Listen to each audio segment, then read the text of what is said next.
Hi friends, welcome to Devalayas. భారతదేశానికి గర్వకారణమైన ఒక ప్రాచీన కోట గండికోట.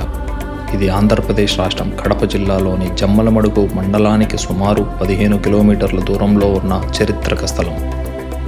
13వ శతాబ్దంలో ఈ కోటను విజయనగర సామ్రాజ్యంలో పాలించిన పెమ్మసాని నాయకులు నిర్మించారు. అనంతరం ఇది కుతుబ్ షా సుల్తాన్లు, ఇతర ముస్లిం పాలకులు, చివరికి బ్రిటిష్ పాలనలోకి వెళ్ళింది.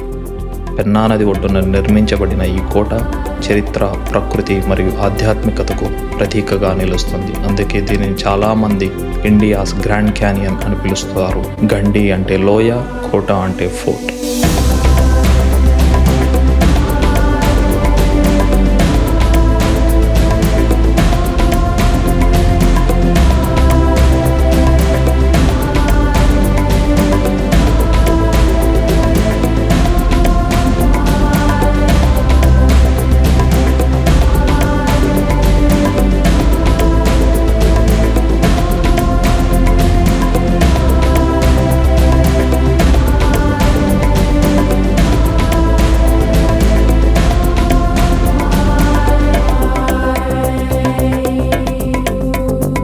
ప్రదేశం ఒకప్పుడు రాజకీయంగా మరియు సైనికంగా ఎంతో కీలకమైన కేంద్రంగా పనిచేసింది. శతాబ్దాల పాటు ఇది బలమైన రక్షణ కోటగా నిలిచింది.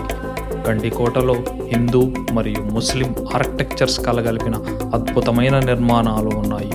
ముఖ్యంగా మాధవరాయుల ఆలయం, రంగనాథ స్వామి ఆలయం మరియు ఒక జమ్మా మసీదు ప్రత్యేక ఆకర్షణగా నిలుస్తాయి. ఈ కోటలో మాధవరాయుల ఆలయం, రంగనాథ స్వామి ఆలయం వంటి హిందూ దేవాలయాల్లో గర్భగుడి ఖాళీగా ఉంది. అంటే దేవుళ్ళ విగ్రహాలు కనిపించలేదు. ఈ విషయంపై చరిత్ర పరిశీలిస్తే కొన్ని ముఖ్యమైన కారణాలు కనిపిస్తాయి. అప్పట్లో ఆలయాలపై దాడులు జరిగాయి, విగ్రహాలు ధ్వంసం చేయడం లేదా తీసుకెళ్లడం జరిగింది. కొన్ని కథనాల ప్రకారం స్థానిక భక్తులు విగ్రహాలను రక్షించటానికి వాటిని భద్రంగా ఇతర ప్రాంతాలకు తరలించారు లేదా భూమిలో పాతిపెట్టారు.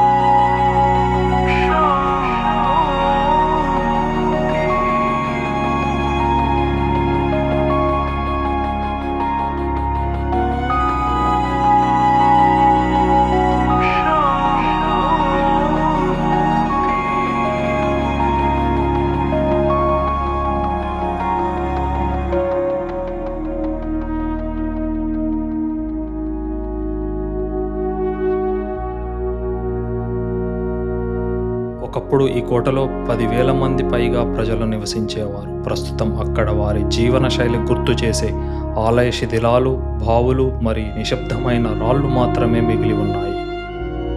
ఈ కోట సుమారు 5 కిలోమీటర్ల మేర విస్తరించబడింది. ప్రత్యేకంగా చెప్పుకోవాల్సిన విషయం ఏమిటంటే ఈ కోట పునాది లేకుండా నిర్మించబడింది. అయినప్పటికీ అది శక్తివంతంగా నిలబడింది. ఇది అప్పటి ఇంజనీరింగ్ స్కిల్స్కు గొప్ప ఉదాహరణ.